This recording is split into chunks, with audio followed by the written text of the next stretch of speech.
Oletko koskaan tuntenut lämmintä nykäisyä sydämessäsi nähdessäsi jonkun, johon sattuu tai jolla on vaikeaa?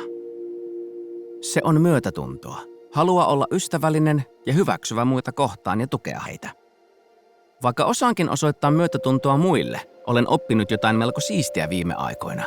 Sitä kutsutaan itsemyötätunnoksi, ja siinä on kyse itseni kohtelemisesta ystävällisesti ja ymmärtäväisesti, aivan kuten kohtelisin apua tarvitsevaa ystävää. Rehellisesti sanottuna itsemyötätunto ei tule minulla luonnostaan.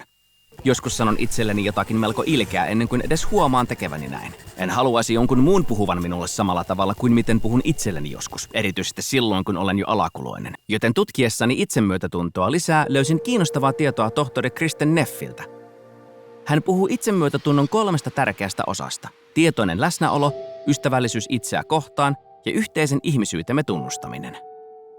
Tarkastellaan näitä hieman tarkemmin. Aloitetaan tietoisesta läsnäolosta. Se on huomion kiinnittämistä siihen, miltä minusta tuntuu, olipa se surullisuudesta, turhautumisesta tai muusta vaikeasta tunteesta, ilman että tuomitsen itseäni siitä. Se on kuin ottaisin askeleen taaksepäin, nimeäisin kokemani ja ymmärtäisin, että tunteet tulevat ja menevät, ja se on ok. Kun huomaan, että minulla on vaikeaa, seuraava askel on ystävällisyys itseäni kohtaan.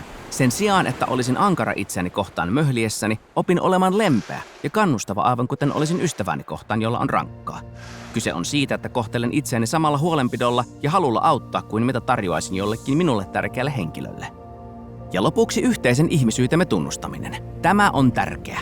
Siinä on kyse sen muistamisesta, että jokainen meistä kokee vaikeita aikoja, takaiskuja ja epätäydellisyyden hetkiä. Se on osa ihmisenä olemista. Tämän tietäminen auttaa minua tuntemaan itseni vähemmän yksinäiseksi vaikeuksien keskellä ja tuntemaan vahvempaa yhteyttä muihin.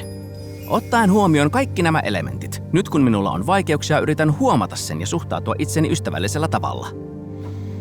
Tämä on vaikeaa, ja muutkin tuntisivat samoin tässä tilanteessa. Yritän olla lempeä itseäni kohtaan ja antaa itselleni sen, mitä juuri nyt tarvitsen. Kun seuraavan kerran koet takaiskun tai tunnet olosi alakuloiseksi, mikset antaisi itsellesi pienen annoksen itsemyötätuntoa? Luota minuun, sinä ansaitset sen. Ja jos haluat oppia lisää itsemyötätunnosta, tutustu alla oleviin linkkeihin.